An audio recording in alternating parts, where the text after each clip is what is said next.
నేటి జీవితంలో ప్రతి ఒక్కరిలో, నా జీవితంలోనైనా కావచ్చు, మీ జీవితంలోనైనా కావచ్చు, సంఘంలోనైనా కావచ్చు, ప్రతి ఒక్కరి జీవితంలో ఇవే విషయములు ఉంటాయి. గమనించండి మీరు.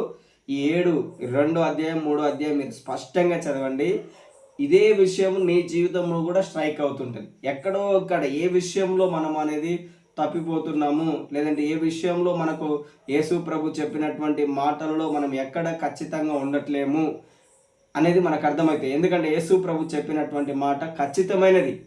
అది దేవుడే చెప్పండి, భూమి ఆకాశం గతించినా కానీ నా మాటలు ఎన్నడూను గతించవు. సో 7 సంఘములు ఏదైతే ఉన్నాయో, ఇప్పుడున్న అదేవిధంగా గడిచిపోయిన మనకంటే ముందున్న వారందరి జీవితంలో ఇదే విధంగా ఉంటుంది. ఎందుకంటే ఆయన ఖచ్చితంగా ప్రాక్టికల్గా చెప్పినటువంటి మాటలు ఇవి. రెండవది ఏంటిదంటే యేసు ప్రభు యొక్క మాటలు ప్రవచనానుసారమైనటువంటి మాట.